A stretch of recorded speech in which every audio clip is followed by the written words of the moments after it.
Alhamdulillahi rabbil alamin. Wassalatu wassalamu ala asyrafil anbiya'i wal mursalin wa ala alihi wa sahbihi ajma'in, amma ba'du. Pertama-tama saya panjatkan puji syukur kepada hadirat Allah Subhanahu wa taala dan diskusi tentang sadar Allah. Salawat serta salam kita curahkan kepada Habibana wa Nabiyana Muhammad sallallahu alaihi wasallam. Mudah-mudahan kita ini adalah salah satu umatnya yang mengikuti ajaran-ajaran beliau sampai yaumil akhir nanti. Pada kesempatan malam ini alhamdulillah ini dihadiri teman-teman sahabat-sahabat yang luar biasa yang diberikan keistiqomahan oleh Allah. Sini ada pembimbing kita juga, ini ada Bib Anam, ada Pak Suryadi, ada Pak Topik, ya Pak, ada Pak Gatot, ada Bang Rudi, ada Gus Rekan, ada Bos Apung, nah, ini ada Bang Mul, nah itu ada jagoannya Pak Nardi, itu siapa namanya? Aska. Nah, ya, ada Pak Nardi, ada Pak Adi, ada Pak siapa Pak? Pak Nur, tapi Menik. Wah, ini Menik bahasa kerennya itu. Panggilan nama kerennya. Panggilan saya. Nah, ini ada Pak siapa Pak? Saya lupa. Pak Jimmy. Simi. Ya. Dan ada Bu Hajah Kumala Santi, alhamdulillah hadir ini malam ini beserta Mas Kuntoro. Aja bukan. Pak Haji.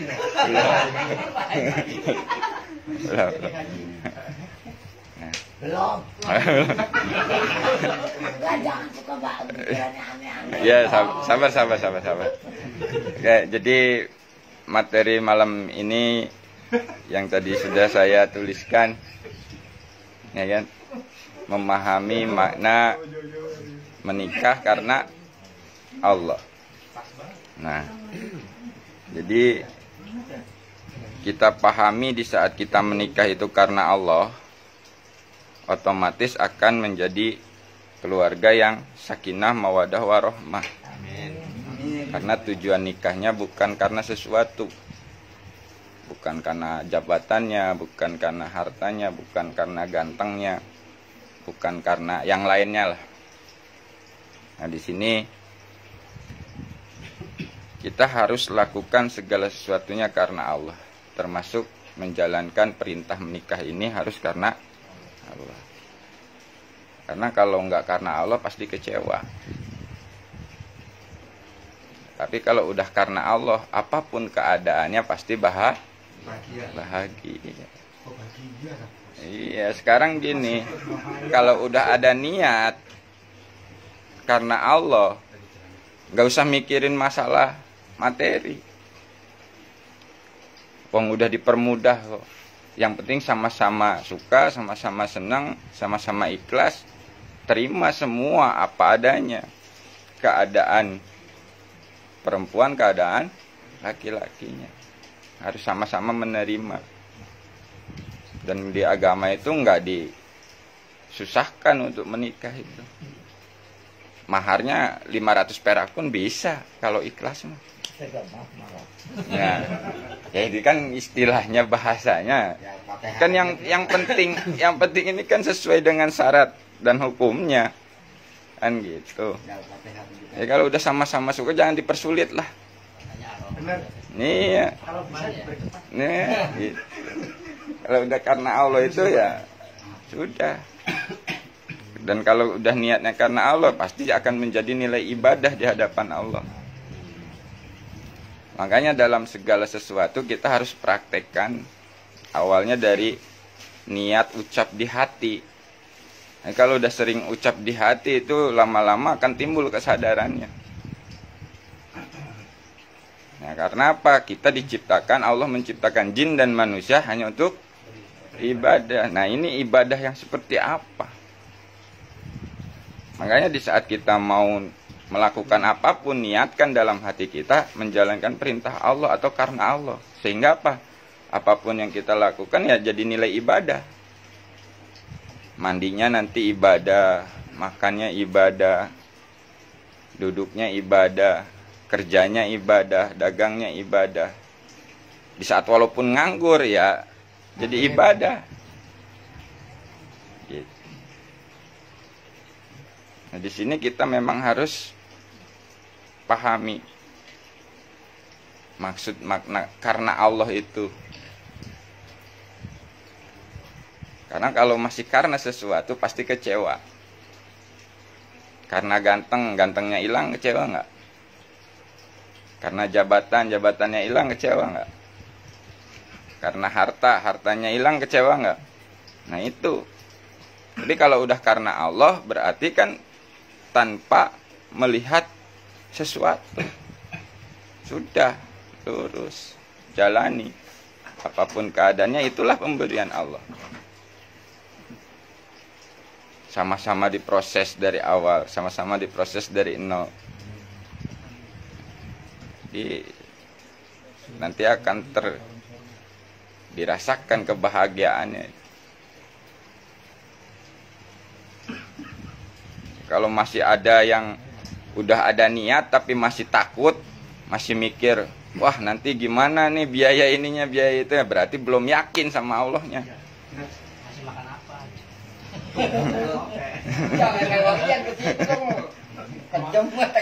Saya nggak bilang Pak Gatot loh, yang bilang Pak Gatot Mas Rekan. Inisial doang, Ge. Sumpah Gatot. Ini nggak usah disebutin juga pada paham. Oh, saya bisa. Karena keluarga. Ya. Bisa. Ntar kurang aktor kalau nggak disebut. Ya. Enggak apa-apa. Siap. Istri Pak Surya aja udah istighfar.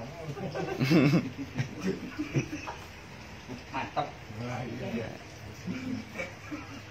Nah, jadi apabila kita sudah niatkan semua karena Allah, maka akan bernilai ibadah di hadapan Allah. Nah itulah maknanya kita diciptakan oleh Allah untuk hanya beribadah itu di situ. Kalau pakai kesadaran ternyata ibadah ini luas. Bukan hanya sekedar sholat 5 waktu. Bukan hanya sekedar puasa. Bukan hanya sekedar sedekah. Sampai ke makan-makannya jadi ibadah. Sampai buang-buang airnya pun jadi ibadah. Cuman yang jadi masalah kita tanyakan, udah belum begitu? Kan itu yang jadi masalah. Udah nggak menyadari sampai ke situ. Kadang-kadang kan kita mah kadang sadar, kadang enggak. Kebanyakan kagaknya. Nah itu yang disebut jiwa lalai kan.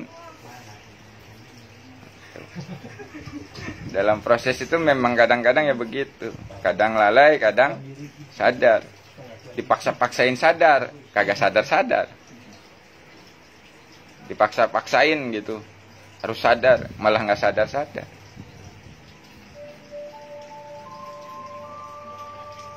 Karena sadar itu bukan hasil dari keinginan sebetulnya. Tapi di saat kita melakukan segala sesuatunya dengan kepasrahan. Sehingga sadar. Sadar diri, sadar Allah. Sadari dulu diri yang tidak bisa apa-apa, tidak tahu apa-apa, tidak punya apa-apa. Maka akan menyadari Allah yang memberi, Allah yang memampukan, Allah yang ngasih tahu, Allah yang menguatkan, Allah yang beri solusi. Di situ baru timbul kesadaran. Kalau kita sudah menyadari diri kita dulu. Kadang-kadang kalau kita nggak menyadari diri itu kan masih merasa mampu tadi, ego tadi yang keluar. Gengsi, nanti begini, nanti begitu. Gimana nanti pandangan orang tua nih, gimana pandangan keluarga, gimana pandangan teman, segala macam dipikir. Nah itu termasuk dalam ego dalam diri kita. Lepas dulu udah semua. Kalau memang mau ke Allah, lepas dulu semua. Luruskan dulu niat kita udah. Kalau udah lurus ke Allah, di saat susah pun nanti dimudahkan. Jadi jangan ikut ngatur kitanya. Udah tahu nggak punya, ya kan? Masih merasa punya, kan repot. Udah tahu nggak bisa, masih merasa bisa. Nah, itu yang akan jadi repot. Tapi kalau udah sadar, oh saya nggak tahu, saya nggak punya, saya nggak mampu, saya nggak bisa. Udah diam, sadari Allah, minta petunjuknya. Nanti ada di situ solusinya. Dibimbing, dikasih tahu. Di saat nggak mampu ya dimampukan. Saat nggak tahu ya dikasih tahu. Jadi sebetulnya solusinya itu udah pasti ada. Makanya dari kemarin itu kita gencar itu kan kesadarannya ke Allah dulu. Sambung dulu ke Allah. Karena kalau belum nyambung ya itu pasti masih ngandelin kemampuan diri, ego diri kita. Karena apa? Kita masih merasa mampu tadi. Ntar gampang lah. Ada bos Opung ini, gue pinjem aja dulu sama bos Opung. Begitu dia datang sama bos Opung, bos pinjem dulu bos. Wah nggak ada, kecewa nggak? Kecewa. Tapi kalau ke Allah, nyambung, sadari Allah yang dekat. Di situ baru kita ngomong ke Allah pakai kesadaran, ya Allah. Hari ini ya saya akan melakukan ini saya nggak ada ini nggak mampu ini ya Allah. Apa yang harus saya lakukan ya Allah? Harus kemana saya melangkah ya Allah? Dan aku yakin ini akan dijamin sama Engkau ya Allah. Apa perintahnya ya Allah? Nah itu ada petunjuk nanti yang harus dijalanin, dilakuin. Nah disitulah baru kita menyaksikan pertolongan Allah yang memang di luar nalar kita. Kalau pakai nalar, ya nggak mungkin. Ini saya alami sendiri. Di saat mau nikah, nggak punya duit sepeser pun. Ya memang kalau secara syariatnya, wah ini geblek nih manusia ini. Nikah nggak punya duit. Sampai ibu saya nanya, punya duit nggak? Enggak. Loh, gimana sih? Saya bilang ya ada Allah. Karena saya mintanya ke Allah, disitulah mulai ada kemudahan. Tahu-tahu tetangga minjemin. Tuh. Jadi saya nggak minta langsung ke tetangga, tapi ke Allah. Saya sambung ke Allah, ya Allah, kalau memang ini kehendakmu, kalau memang ini perintahmu untuk diriku untuk menikah, mudahkan ya Allah. Ada aja jalannya. Di situ kita harus ada kejujuran, sama-sama jujur. Bilang ke keluarga calon, ya kan? Keadaan kita, masalah kita ada, terangin, jelasin. But pernah gagal segala macam. Awal-awal diragukan. Sampai-sampai ya hampir nggak jadi. Tapi disitulah penyaksian. Kalau Allah berkehendak. Kita berserah ke Allah. Jadi. Ada aja jalannya, ada aja caranya Allah membuat biar jadi gitu. Ya kalau pakai akal pikir kita nggak mungkin lah nih, pasti berantakan nih, pasti nggak jadi nih. Tapi karena kita berserah, ada aja solusinya itu. Tiba-tiba ya ada orang kelurahan yang ngasih solusi. Sini ini bikin NA. Padahal saya suratnya udah nggak ada, udah saya sobek, harusnya nggak jadi ini. Ya udahlah saya serah aja ya Allah, kalau memang ini kena jadi pasti jadi. Ke Allah nih ngomongnya, tapi dikirim sama Allah kan melalui makhluknya juga. Ya teleponnya saya bikin ini. Nah, itu loh maksud saya. Jadi bukan berarti kita berserah ke Allah itu langsung yang nggak ngapa-ngapain terus ada celing gitu, ya enggak, tetap ada yang dijalanin dulu gitu. Kita jalanin semampu kita. Kalau istilahnya udah memang di luar kemampuan, ya udah ke Allah cepet-cepet. Disitulah nanti kita saksikan.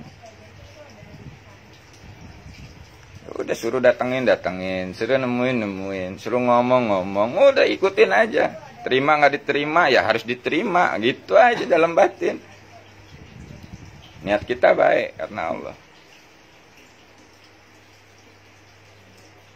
Ya kalau secara dipikir pakai akal pikir, sampai sekarang istri aja bingung. Kenapa mau nerima saya? Nyesel juga ini. Kalau dibilang nyesel mah enggak, cuma bingung gitu. Kok mau nerima saya? Sama. Kan saya nyeritain saya ini mah, bukan nyeritain Bang Guntur, bukan nyeritain saya ini.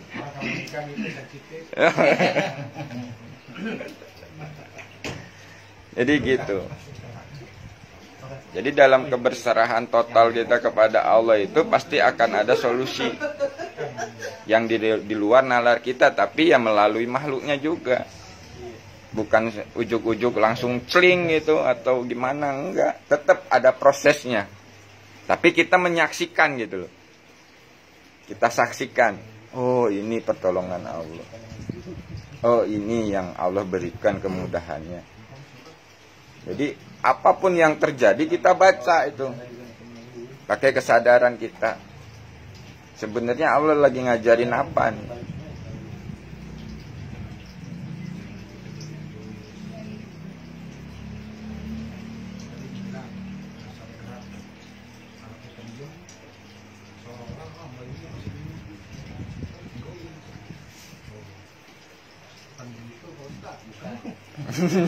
Ngomong apa? Pasti ya. Masa pertemuan. Banyak-banyak makan ya. Jadi ada yang mau nambahin nih masalah nikah karena Allah nih. Nah ini proses Mas Rekan lah kemarin yang saya saksikan juga. Ini kan kalau bukan karena Allah nggak mungkin. Oke, sebenarnya ketahuan terus ya. Udah cerita.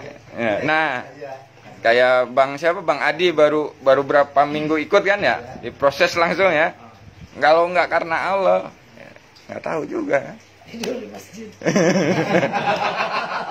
Waktu diproses suruh berserah malah disuruh tidur tuh. Lupa sama tugasnya. Astagfirullah. Tapi ya itulah ibadatnya yang harus kita baca. Pasti ada hikmah di semua kejadian yang kita alami dalam kehidupan sehari-hari itu pasti ada hikmah. Ya kan? Dengan terjadinya seperti ini, sebenarnya Allah nih ngajarin apa pada kita? Ya kalau secara syariat misalkan, Mas Rekan sebagai suami lagi diproses nih keyakinannya sama Allah. Terjadi sesuatu yang tidak diinginkan. Amarahnya, nafsunya ngomong, udah bunuh aja, cincang aja, kan gitu. Tapi ada keanehan yang dia rasakan, kok ini enggak. Dia malah diam, dia malah, ya sudahlah. Begitu mengikuti proses, sampai prosesnya itu dikontrakan seminggu apa berapa hari? Seminggu ya? Nggak keluar rumah itu? 3 harian. Diem, nggak makan, nggak panggilin Allah, ya Allah, ya Allah. Ya, coba.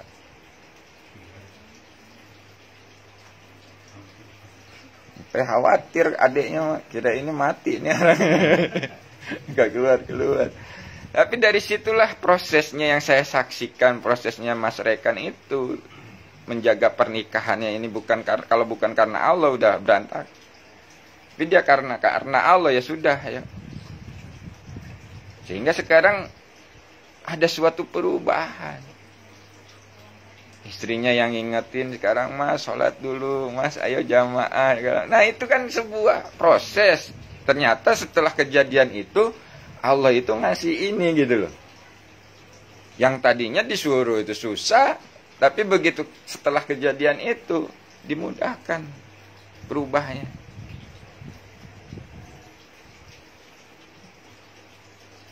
Nah terus ini nyambung lagi ke obrolan kita yang kemarin. Masalah aplikasi gerak, zikir dalam gerak. Ini nyambung lagi dari Padepokan. Habis subuh nggak boleh tidur. Waduh. Gimana mau sukses bangun jam 11, jam 10. Orang-orang udah kemana-mana. Sudah tidur ya Allah. Kadang-kadang kita sadar juga di situ. Tersentil juga kita di situ. Iya ya. Makanya nanti kita sama-sama gerak, ayo bareng-bareng. Dalam arti kata dalam kesadaran. Jadi bukan mencari hasilnya, tapi bagaimana cara mengaplikasikan kebersamaan ini biar benar-benar apa yang kita pelajari ini ada manfaatnya bagi hidup kita, keluarga kita, saudara kita, teman-teman kita. Jadi jangan hanya kadang ya cuman nyeritain pepesan kosong gitu. Ya kan? Udah cukup lah kita cerita sensasi tentang zikir gitu kan. Udah berapa tahun kita belajar DN ini gitu. Udahlah nggak usah mencolot, melesat, ketemu ini, ketemu itu. Udahlah, sudah. Kecuali yang baru. Nah, kecuali kalau ya berseminggu, 2 minggu nggak apa-apa. Kalau udah bertahun-tahun kayak gini, udahlah nggak usah ngebahas itu gitu. Ya. 1 bulan juga udah prosesnya udah luar biasa.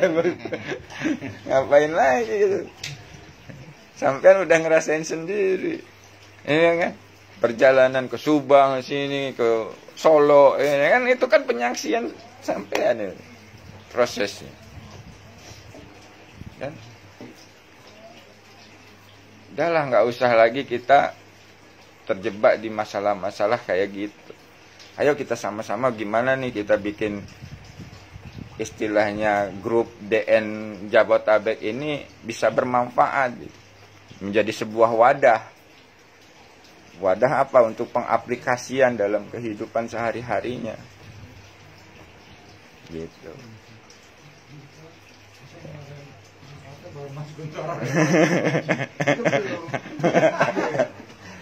Ya nanti juga ada, Bos.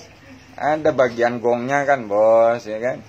Bagian ngomporinnya, Bos. Tuh, alatnya udah.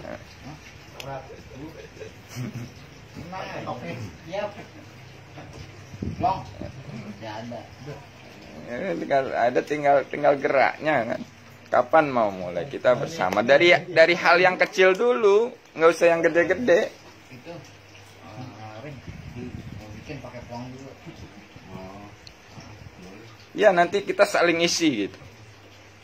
Nanti pasti ketemu. Makanya gini, kita udah dikasih fasilitas yang komplit, akal pikir kita kan, kemampuan kita kan, pengetahuan kita kan. Nah itu harus diaplikasikan ke situ gitu. Kesadarannya. Memang kemarin Pak Pur di siaran langsung tuh malam Jumat, beliau ngomong sendiri. Kalau DN doang cuma tenang, nggak punya duit tenang, ada hutang tenang, repot kata Pak Pur. Harus diaplikasikan 3T dan amanah. Nah itu. Kalau cuma tenang doang, repot nanti. Nggak boleh ngerokok pagi-pagi. Jangan udat-udut katanya. Jalanin dulu amanah, nanti baru selesai katanya. Nah ini sebetulnya sebuah sentilan bagi kita jamaah DNSA dimanapun berada. Jangan sampai grup-grup cabang-cabang yang dimanapun itu jangan hanya sekedar untuk kumpul-kumpul ngopi-ngopi tapi nggak ada kebersamaan dalam aplikasi gitu. Karena rata-rata kalau nggak pakai kesadaran pasti nggak tahan lama, bubar. Ya alhamdulillah kita masih diberikan keistiqomahan ini sama Allah. Berarti kita memang harus benar-benar aplikasikan. Kalau masalah karomah mana itu masing-masing dah, nggak usah diceritain gitu. Nanti ada yang iri. Ceritain karomahnya Habib Anam, wah nanti Pak Suryadi iri pengen kayak Habib Anam lagi, kan repot.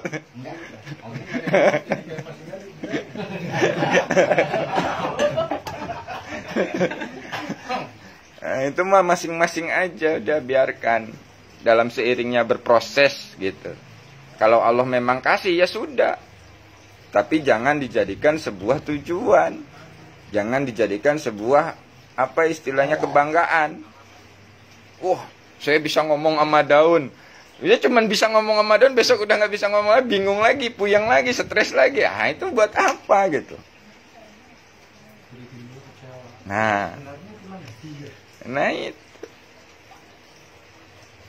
namanya hadiah itu ya diterima.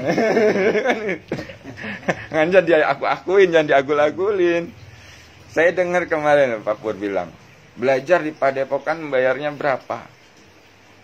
Konseling Quran Pak Pur, gratis.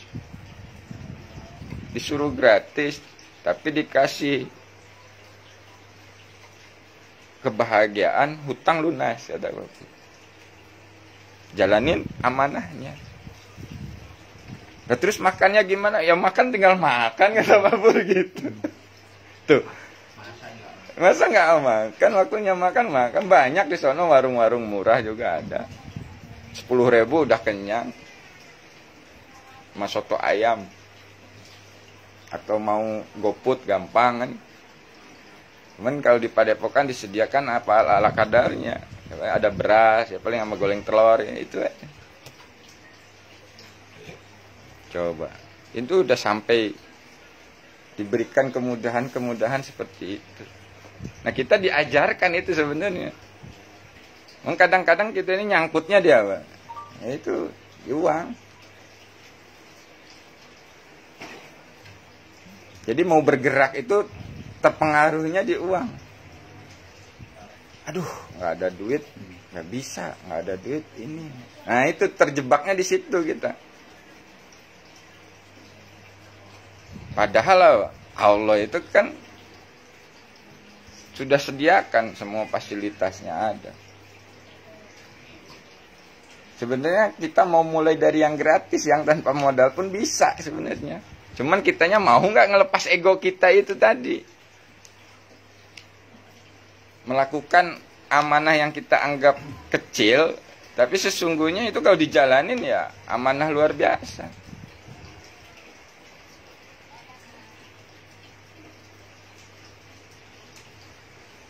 Sampai ada temen yang nawarin nih jualan ini. Di sini kan masih nolak nih. Tensin gue nawarin ke rumah ini tuh. Ego kita itu begitu. Padahal Allah kasih kemudahan nih. Enggak usah pakai modal nih. Bawa aja barangnya, jualin. Tapi karena ego kita ini masih nyekel di sini nih. Nah, itu yang jadi gangguan kadang-kadang. Apalagi kalau diproses oleh Allah, dulunya senang, dulunya enak, dulunya bos. Nah itu disuruh ngerjain amanah yang kecil-kecil tuh pasti agak mikir lagi.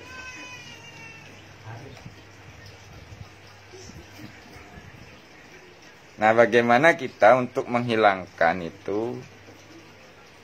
Kita sama-sama jalankan, kita sama-sama saling bahu-membahu untuk membuktikan bahwa kita ini benar-benar dalam bimbingan Allah gitu. Dalam menjalaninya. Bukan karena masalah sesuatu, karena untung atau karena uang, bukan. Kalau untung uang itu udah pasti otomatis lah, nggak usah dipikirin. Kalau kita jalin pasti ketemu, pasti ada. Dan itu pasti akan tanpa diduga-duga. Kalau dilogikakan pakai matematika nggak masuk lah.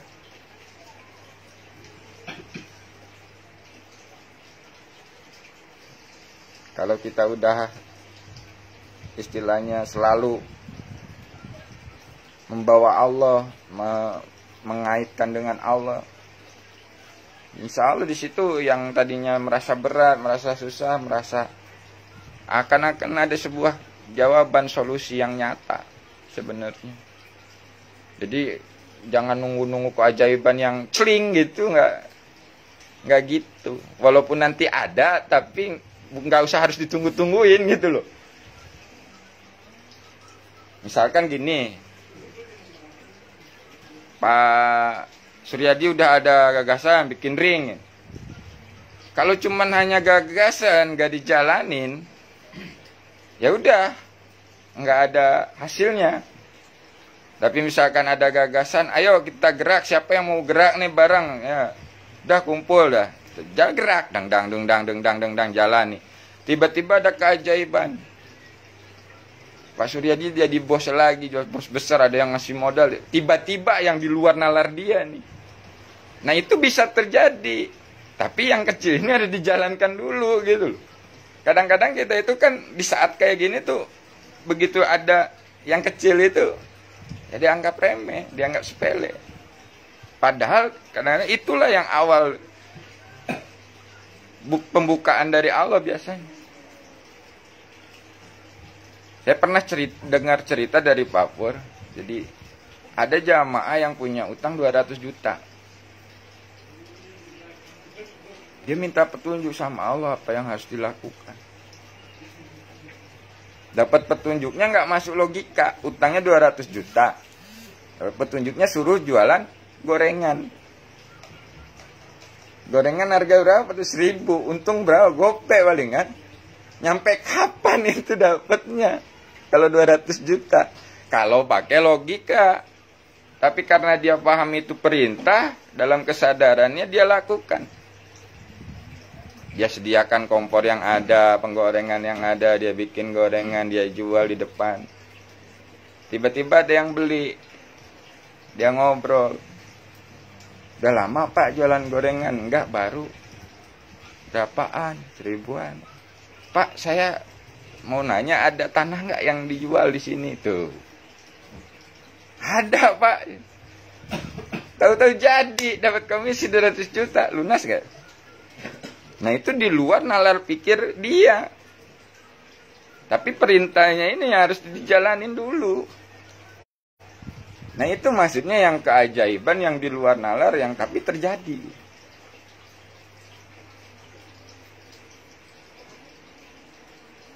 Jadi di saat kita melakukan segala sesuatunya karena Allah, keajaiban-keajaiban itu pasti ada. Yang di luar logika kita. Memang kalau di saat pakai kesadaran, nanya ke Allah pakai kesadaran tuh Pak Gatot, kadang-kadang perintahnya di luar nalar akal pikir kita, kadang-kadang nggak nyambung gitu loh dengan apa yang diharapkan. Ya contoh gini, waktu itu yang saya udah sering ceritakan, saya butuh duit buat bayar utang motor besok, ya kan? Ini pakai pikiran dulu, pakai logika dulu, udah sholat asar doa, ya Allah berikan kemudahan aku untuk bayar utang besok, bayar motor, amin.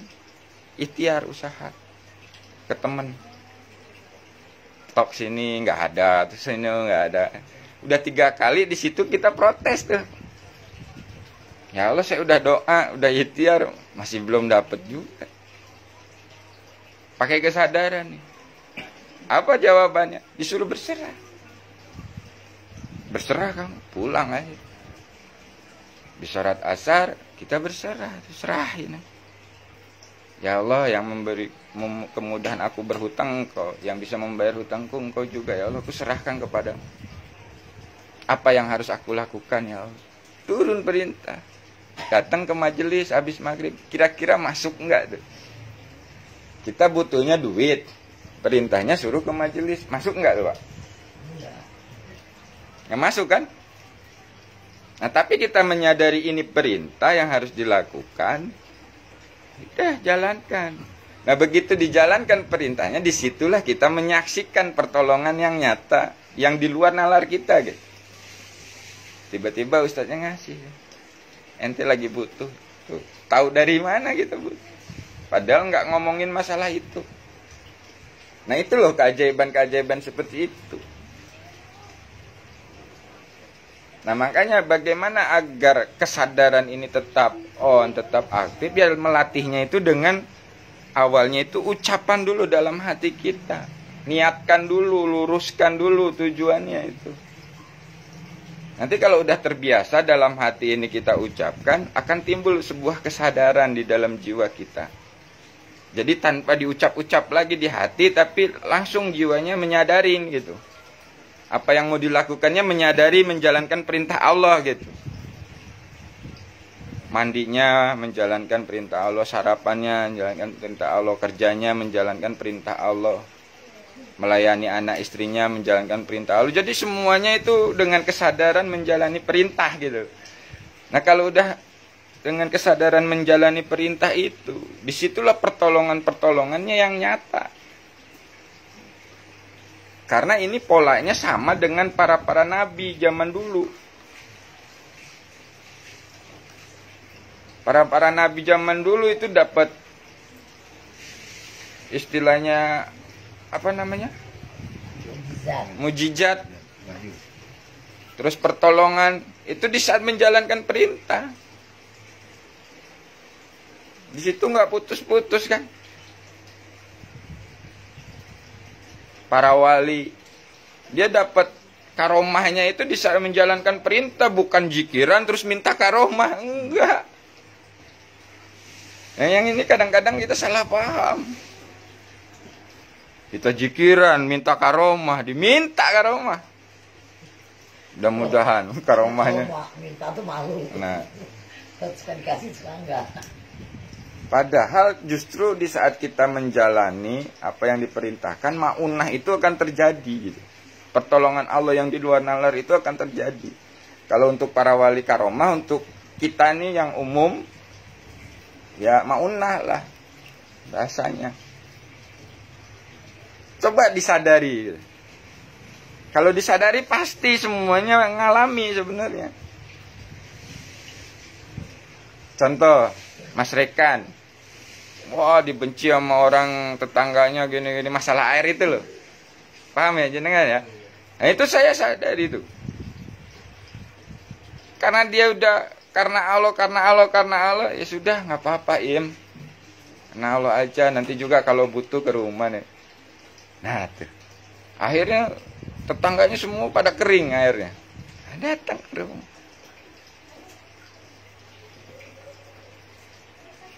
Nah, di situ loh sebenarnya. Itu maunah yang kadang-kadang ya saya juga alami ya. Contoh yang di luar nalar-nalar gitu.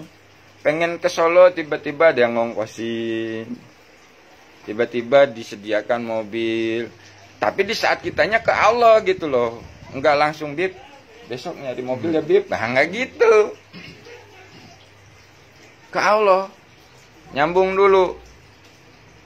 Kalau nyambung di situ pakai kesadaran, ya Allah sesungguhnya hambamu ini pengen ke Padepokan, ya Allah silaturahmi ya Allah. Tapi hambamu ini enggak punya uang, enggak ada waktu ya Allah. Tapi aku yakin kalau Engkau berkehendak pasti akan terjadi ya Allah. Nah, di saat kita sudah komunikasi ke Allah, di situ maunahnya itu turun, Pak. Yang di luar nalar kita. Yang saya alami pertama ya begitu. Tiba-tiba dibelikan tiket pesawat pulang pergi, ya coba. Kalau enggak kita menyadari itu maunah, lah itu siapa? Itu apa gitu? Karena itu udah di luar nalar pikir saya nggak punya duit, nggak ada waktu, ya kan? Tapi begitu saya pasrahkan ke Allah, saya yakin bagi Allah itu mudah terjadi. Dengan prosesnya ya melalui saya dapat pasien, saya jalani. Tiba-tiba ngobrol, malah jadi pada pengen berangkat ke sana. Tadinya mau naik mobil, malah Allah kasih tiket. Belikan tiket pesawat pulang pergi. Nyampe di Solo disediakan mobil elep khusus antar jemput ke Padepokan. Tuh coba. Itu sebetulnya maunah yang nggak diminta itu. Kita nggak minta itu tapi dikasih gitu. Nyata.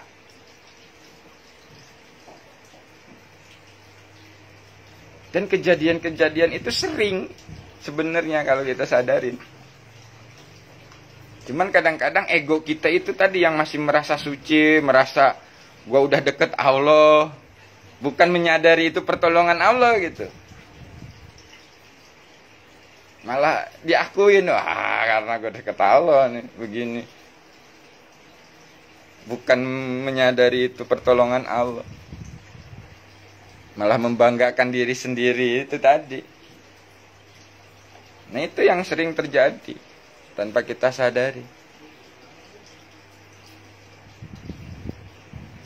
Sungguhnya kan di situ kita udah jelas-jelas bisa menyaksikan Allah memberikan kesulitan disertai kemudahan. Allah memberikan kesedihan disertai kebahagiaan. Allah memberikan kemarau itu disertai hujan. Ada hujannya, nggak kemarau terus. Allah ngasih badai pun ya nggak badai terus kan, ada berhentinya badai. Nah itu pun dalam kehidupan. Kalau kita mau sadari itu. Sebenarnya kalau kompak, pasti di situ akan merasakan kok kejayaannya itu. Bejoknya itu. Para sahabat Rasulullah dulu kan kompak ya kan.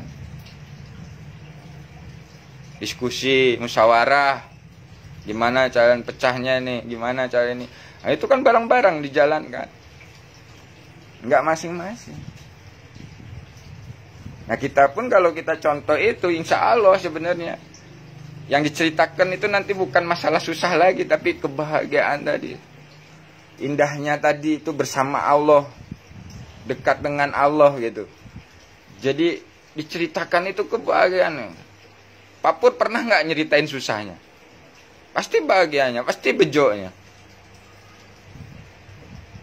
Walaupun kenyataannya yang ngalamin juga rasa proses perih pedihnya itu gitu. Tapi beliau itu nggak pernah menceritakan proses itu. Karena sesungguhnya agar apa? Mindset kita ini berubah gitu. Karena mindset kita ini selama ini di saat semakin mendekat ke Allah semakin diuji. Nah itu mindsetnya. Di dalam hati kita, di dalam pikiran kita, di dalam perasaan kita disimpannya itu mindsetnya seperti itu tuh. Semakin mendekat ke Allah semakin diuji. Semakin bertakwa kepada Allah semakin diuji. Padahal takwa nggak takwa sama-sama diuji kok. Emang yang nggak takwa ke Allah nggak diuji? Sama kan?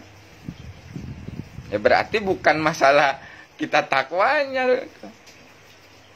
Ya memang itu harus dilewatin gitu. Jadi jangan sampai salah mindset.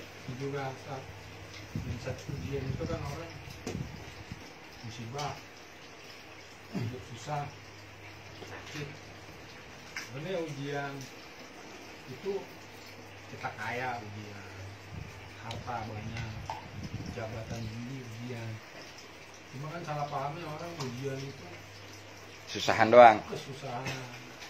Kalau istilah saya, kita ini dikasih tiket murah, tiket mahal. Kita dikasih tiket murah di saat kita punya jabatan tinggi, harta berlimpah, kesehatan memadai. Tapi kita nggak mau gunain itu buat ibadah. Begitu dikasih tiket mahal, barulah kita teriak ujian ini, ujian. Sebenarnya hidup ya dari lahir sampai mati ya di sini ujian sebenarnya. Jangan mindset itu jangan gini juga loh. Gue dekat sama Allah, gue kenal sama Allah, gue pengen akrab sama Allah, ntar dikasih ujian. Kalau dikasih ujian yang hidup enak, masa nggak mau? Itu aja mindset sebenarnya. Nah itu makanya kan mindset kita itu kan begitu. Di dalam yang terjadi gitu. Kebanyakan itu begitu. Dalam yang ke-17. Nah, makanya kita kalau bisa sama-sama kita rubah mindset kita gitu. Semakin mendekat, semakin mengenal itu semakin bahagia dunia akhirat gitu. Oh, yonggok. Nah, ini kadang-kadang mental blocknya itu kan langsung keluar. Ya enggak gitu loh orang kenyataannya. Lah, ini sebenarnya kalau susahnya dalam kesadaran itu bahagia. Tapi kalau nggak dalam kesadaran ya itu yang jadi malapetaka. Sekarang kita susah, tapi dalam kesadarannya bersama Allah susahnya ini. Bersama yang maha kaya. Jadi bahagia tetap gitu kalau kesadarannya kita jaga.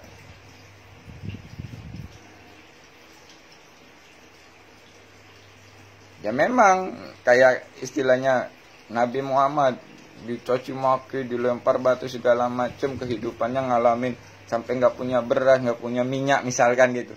Tapi kan di situ dia tetap bahagia, nggak ada keluh kesah. Karena apa? Dia menyadari walaupun keadaan seperti itu bersama Allah tadi, kesadarannya. Nah ini mindset ini yang kita harus rubah. Makanya banyak pelatihan-pelatihan yang untuk merubah mindset ya. Kadang-kadang ada tuh di pelatihan-pelatihan untuk menjadi magnet uang tuh. Dirubah mindsetnya karena kita ini di mindset dari kecil terlahir dari orang miskin. Nah itu ditanaminnya tuh nyari duit susah. Akhirnya sampai sekarang begitu. Coba kalau yang terlahir dari anak orang kaya, mindsetnya nggak dibilang nyari duit susah. Ada keinginan gampang deh.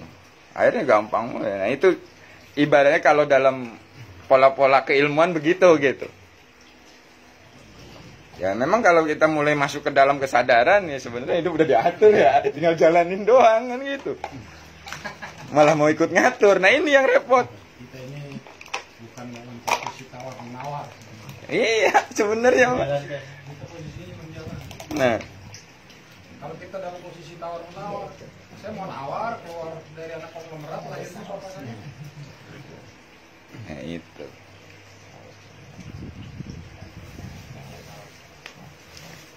Nah inilah makanya kita harus benar-benar pahami kodratullah yang nggak bisa dilawan dengan yaitu kebebasan yang Allah berikan. Contoh gini, kayak napas itu kan nggak bisa dilawan, udah kodratullahnya naik turun kan gitu, jantung berdetak.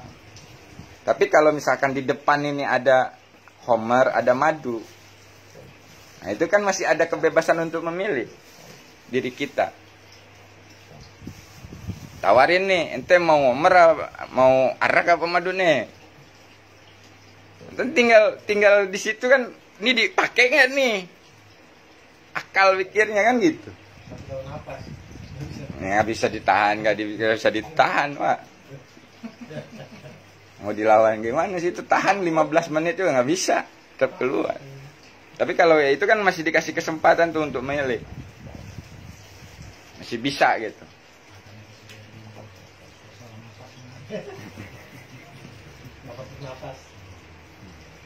Cuman udah dikasih kodratullahnya gini, kalau milih arak lu mabok, kalau milih madu lu sehat, kan gitu udah.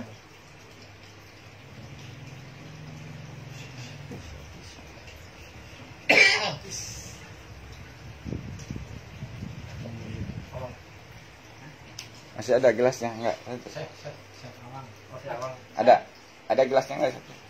Ada. Jadi gitu teman-teman. Ada yang mau nambahin? Bip, nambahin. Ada yang mau nambahin masalah pemahaman menikah karena Allah ini? Ada yang ngasih masukan? Salam.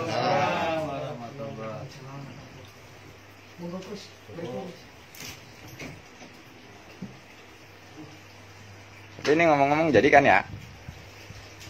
Oh iya, anak-anak nanya ini. Jadi berarti kalau udah senyum-senyum jadi. Insyaallah. Nah. Jadi mulai hari Senin kita kesana nih. Guru, wajib. Gak usah dari Senin juga kali bos.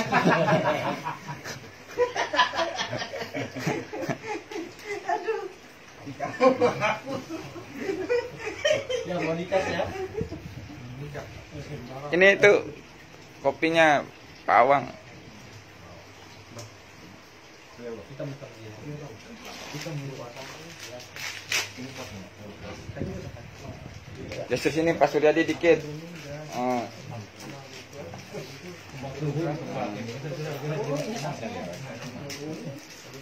Udah kita simpulin ya. Jadi menikah karena Allah itu agar kita dalam menjalani pernikahannya ya beribadah kepada Allah dan tidak bukan karena sesuatu sehingga tidak kecewa.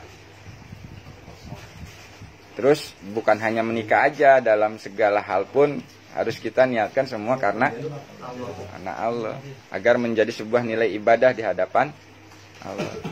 Nah, nanti kita proseskan, kita programkan lagi kalau bisa pas bulan Ramadan udah berjalan kita. Ya kan? Rame-rame berjalan di bulan Ramadan ini. Kita aplikasikan apa yang kita omongkan itu bareng-bareng. Gitu. Jadi masalah itu nggak usah dipikirin Pak Tot. Santai ya Pak Tot mah. Tinggal siap apa enggak? Siap. Kalau udah siap bagus Pak Tot. Siap. Bukan. Oh, siap. Siap, gua disiapin. Tenang aja, kapan mulai? Oh. Dah, enggak lah. Oh. Kapan mulai? Iya pokoknya apa yang bisa dilakukan lakukan dulu. Nanti ada tambahan. Ada yang mau ngasih kaos, ada yang mau ngasih. Udah jalanin aja bersama-sama gitu. Dalam arti kata jalankan amanahnya aja. Ada yang nanti mau ngasih bukaan. Udah kita tinggal cari tempat, kita buka meja satu, udah jalanin kan gitu aja. Jadi nggak usah yang mikir yang ribet-ribet, yang jelimet-jelimet gitu. Siap nggak menjalanin? Kalau siap buang ego kita tuh. Guys, jalanin bareng-bareng. Di situ pembuktian yang nyata gitu. Jadi zikirnya dalam laku, dalam gerak, bukan hanya dalam duduk timpu.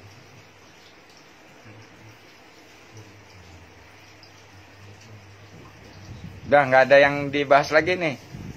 Ada yang nambahin nggak Bang Rudi? Bang Manik, Bang Adi, ceritakannya kemarin gimana tuh?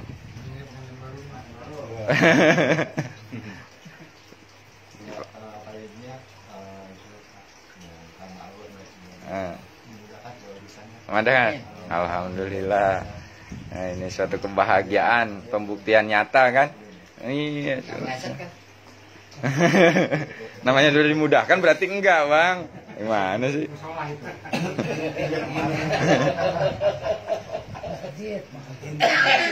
Itu enak, udah itu.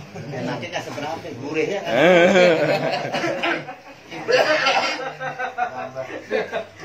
Kalau ngomong di depan anak kecil jangan bahasa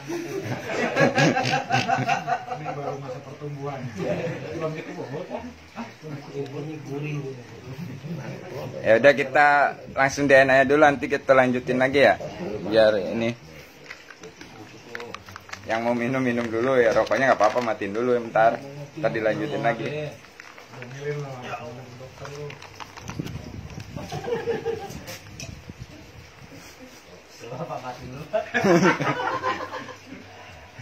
Kok acun kasih kabur. Ya, sama-sama ambil posisi yang rileks. Kita latih juga kepasrahan kita, kebersahan kita kepada Allah dengan melakukan metode zikir napas. Sebelum zikir napas kita silatun dulu.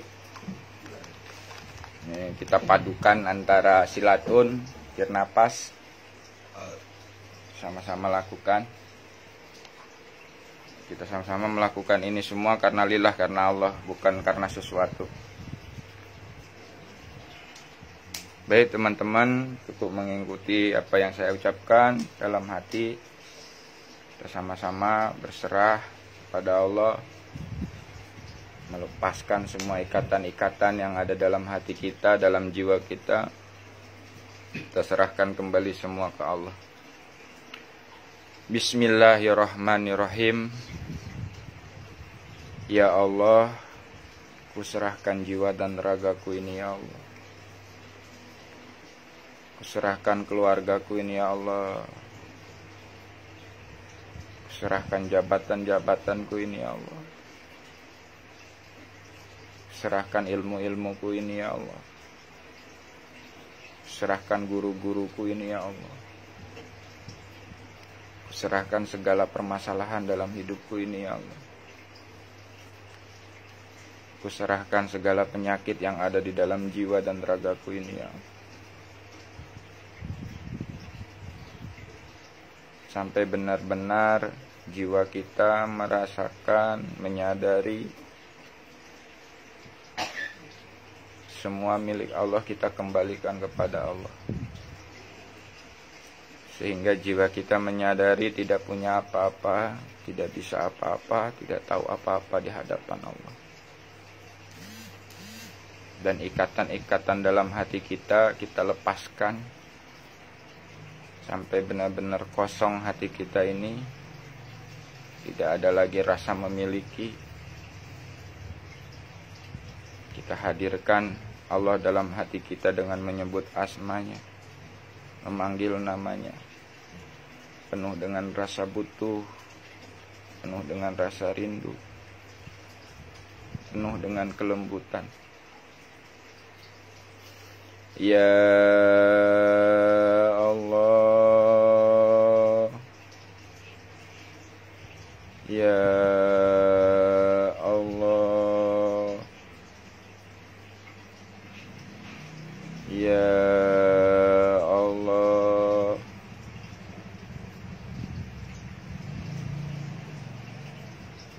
Aku butuh Engkau ya Allah. Bimbing jiwa raga kami ya Allah, kembali kepadamu ya Allah. Menyadari Engkau dalam kehidupan nyata ya Allah. Ya Allah,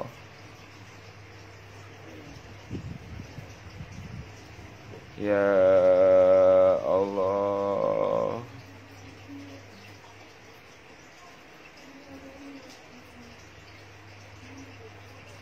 Ya Allah.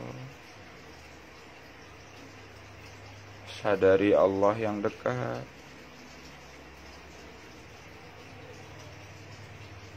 Kita sama-sama minta ampun di hadapan Allah. Astagfirullahaladzim,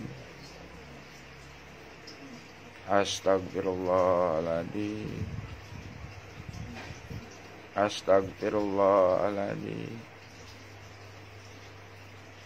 Asyhadu an la ilaha illallah, asyhadu anna Muhammadar Rasulullah. Allahumma sholli ala Sayyidina Muhammad wa ala ali Sayyidina Muhammad. Ya Allah, bimbinglah jiwa raga kami ya Allah, untuk selalu berzikir kepadamu ya Allah, bersyukur kepadamu ya Allah, dan beribadah yang baik dan benar kepadamu ya Allah. La haula wa la quwata illa billah. Matikan jasad kita, jangan bergerak sedikit pun. Sadari napas yang keluar masuk melalui hidung. Sadari pikiran kita, sadari perasaan kita, sadari tubuh kita. Lalu kita luaskan, menyadari jiwa kita. Sadari jiwalah yang menyaksikan pikiran, menyaksikan napas, menyaksikan tubuh. Jiwa yang menyaksikan perasaan.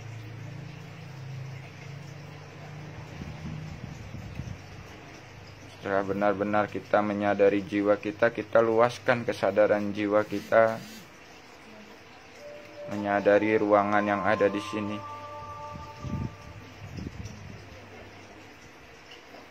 Jadi menyadari itu bukan membayangkan, tapi meyakini keberadaannya. Yakini adanya ruangan ini di sini. Ada teman-teman, ada makanan, ada kopi. Cukup diyakini, disadari, tanpa harus dibayangkan. Sadari aja keberadaan.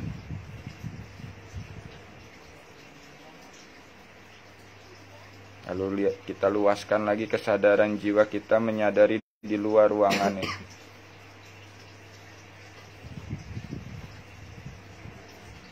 Kita luaskan lagi kesadarannya, menyadari langit, bintang-bintang, galaksi-galaksi.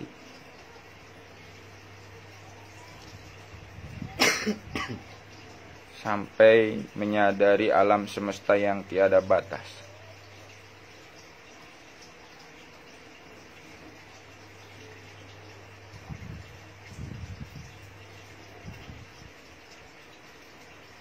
Kita luaskan lagi kesadaran jiwa kita, menyadari Allah di sebalik alam semesta. Kita dudukkan kesadaran jiwa kita menyadari Allah.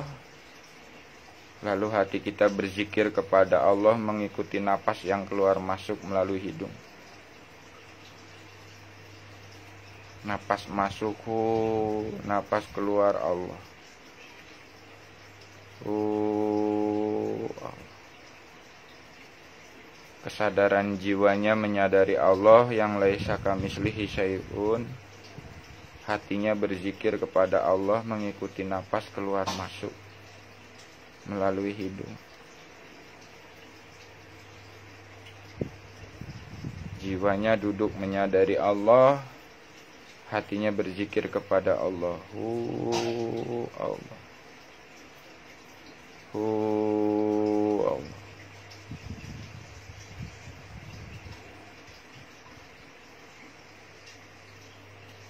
Kita luaskan lagi kesadaran jiwanya. Di saat hati kita zikir, kesadarannya semakin mendekat kepada Allah. Di saat hatinya zikir Allah, kesadarannya semakin berserah di hadapan Allah. Mendekat, Allah berserah. Kesadaran jiwanya semakin mendekat, semakin berserah kepada Allah.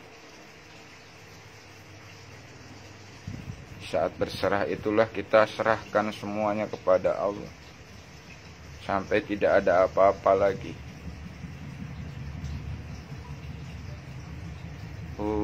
Mendekat, Allah berserah. Yang mendekat dan berserah itu kesadaran jiwanya. Kesadaran jiwanya semakin mendekat dan semakin berserah. Hatinya tetap berzikir, Allah. Allah.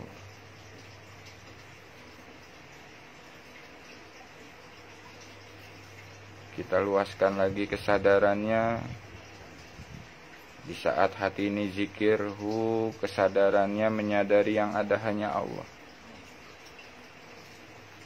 Di saat hati ini zikir Allah, kesadarannya menyadari yang ada hanya kekuatan Allah. Yang ada hanya Allah, Allah yang ada hanya kekuatan Allah. Kesadaran jiwanya menyadari yang ada hanya Allah, yang ada hanya kekuatan Allah. Hatinya tetap berzikir kepada Allah. Allah.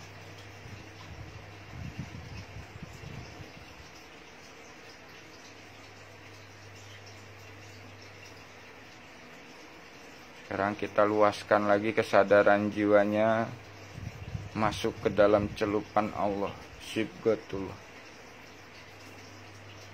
Kesadaran jiwanya kita dudukkan dalam Sibghatullah, hatinya tetap berzikir kepada Allah.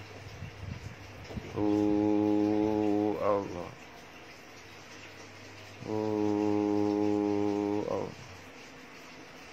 Pertahankan kesadaran jiwanya dalam Sibghatullah, sehingga kita bisa aplikasikan kesadaran jiwa Sibghatullah ini dalam 3T dan ATP dalam kehidupan sehari-hari.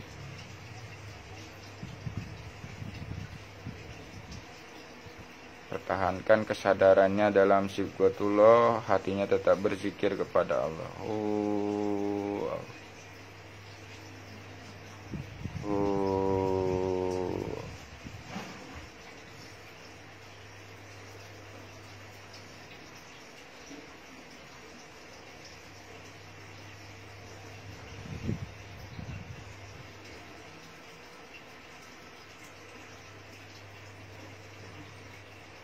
Terus pertahankan kesadaran jiwanya menyadari Sibghatullah.